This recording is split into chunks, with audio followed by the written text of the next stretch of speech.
Olá, pessoas do YouTube, tudo bem com vocês? Hoje vocês vão ouvir histórias típicas de filmes de terror que foram baseadas em casos reais. Os filmes de terror estão repletos de histórias com casos sinistros, sejam demoníacos, com presenças de espíritos, assassinos loucos ou muitos outros tipos de seres assustadores. Felizmente, essas histórias são criadas pela imaginação dos criativos roteiristas de Hollywood. Ou não. Muitos dos enredos dos filmes de terror tiveram um tipo de inspiração em casos reais. Claro, com as devidas alterações aqui e ali para deixar as histórias mais interessantes para o grande público.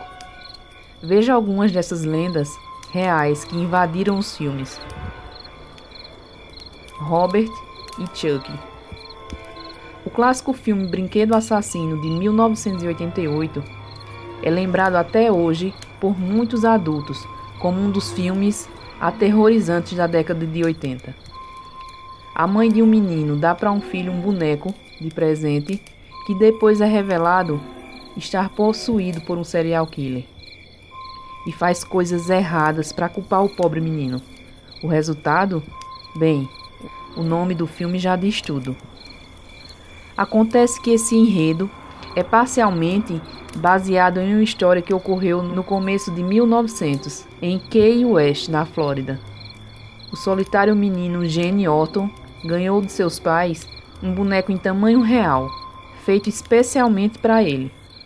Gene o nomeou de Robert e passou a ficar bastante tempo com o brinquedo, o vestindo como ele próprio, dormindo com ele, fazendo com que o boneco se sentasse com a família no momento das refeições. A lenda diz que as coisas ficaram esquisitas quando uma das empregadas da família Otto se irritou com os patrões por ser tratada injustamente e que por isso lançou um feitiço voodoo para o boneco ganhar vida, algo semelhante ao que aconteceu com Chuck. Depois disso, os pais de Gene Otto o ouviram conversar com Robert e o boneco respondeu, com um timbre de voz sinistro. Além disso, objetos na casa começaram a ser quebrados e desaparecidos, fazendo com que Gene culpasse Robert por tais ações. Assustados, os pais trancaram Robert no sótão, para que ele fosse esquecido. Depois que os pais de Gene morreram, o garoto recuperou o boneco do sótão e continuou a cuidar dele, mesmo depois de já ser adulto. Relatos dizem que os dois jantavam juntos todas as noites. Depois da morte de Gene, Robert foi entregue ao museu da cidade, dado as circunstâncias esquisitas que envolviam sua história. Poltergeist. O icônico filme Poltergeist de Steven Spielberg fez bastante sucesso quando foi lançado em 1982, trazendo um grupo de familiares que moravam em uma casa que esconde um segredo terrível e que, por isso, possui espíritos e manifestações paranormais. Por mais que casas assombradas sejam algo relativamente comum em filmes de terror, é interessante contar que elas tiveram origem há séculos atrás, mais especificamente com os antigos romanos. Escritos romanos antigos que datam ao início do século I revelam que casas assombradas por espíritos existem há mais de 2000 anos. Por aí, um escritor chamado Plínio, conhecido como o Novo, foi responsável por escrever um relato de algo muito estranho que ocorreu quando um filósofo se mudou para o vilarejo onde Plínio estava vivendo. O filósofo foi informado de um casarão antigo e barato, e as pessoas não moravam por julgar estar mal assombrada. O homem optou por viver em um tal lugar temporariamente. Relatos dizem que o filósofo acordou de noite com o som de correntes arrastando pelo corredor e gemidos fantasmagóricos.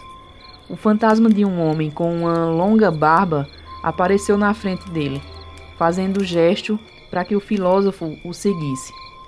No jardim do casarão, o fantasma apontou um local No dia seguinte, o filósofo desenterrou o espaço indicado e encontrou o corpo de um homem, acorrentado. Depois de dar um enterro próprio para esconder o desconhecido cadáver, Plínio escreveu que o casarão deixou de ser assombrado. E essa história foi escrita há aproximadamente 2000 anos. Realmente parece que as histórias de casas assombradas não são mesmo mais originais. Suicídios em série.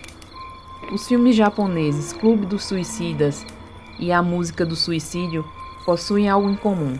Ambos falam de músicas que estimulam as pessoas a cometerem suicídio, como se fosse algo hipnótico.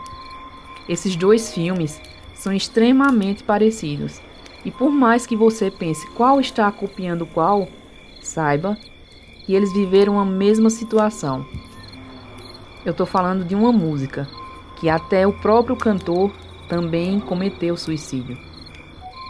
A história real dessa música diz que ela foi responsável pelo suicídio de mais de 100 pessoas, que se mataram em diferentes situações, porém, todas estimuladas pelo som da música sinistra.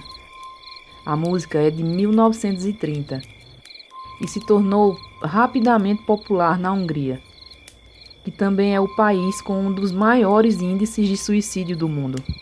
Se a música realmente possui o poder sobrenatural ou não, nós não podemos afirmar.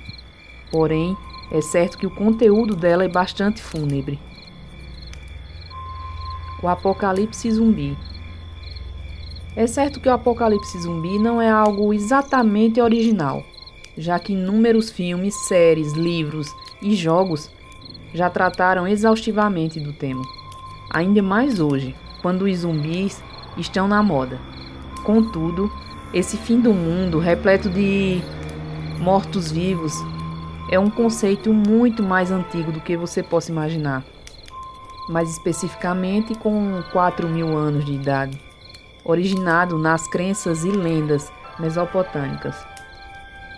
Em um dos mais antigos poemas da Mesopotâmia, há um trecho em que a deusa do amor, da fertilidade, da guerra e do sexo, uma combinação um tanto excêntrica, é rejeitada por Gilgamesh. Como vingança, ela ameaça lançar um exército de mortos-vivos sobre o mundo. Eu deixarei os mortos subirem à terra e comerem os vivos. E os números de mortos superará o número de vivos, dizem algumas das frases do poema. Pois é, parece que quase todos os filmes e histórias de terror se baseiam em algum modo em aspectos do mundo real, sempre caprichando em determinados pontos, para deixar as histórias mais sinistras. De qualquer jeito, que bom que os casos mencionados nunca foram exatamente comprovados, ou aconteceram como profetizados. Bem, o apocalipse zumbi ainda pode acontecer, qualquer dia desses. E você? Conhece outras histórias do mundo real que podem ter influenciado a ficção dos filmes de terror? Deixa aí nos comentários. O nosso vídeo vai ficando por aqui. Fiquem todos com Deus e até a próxima.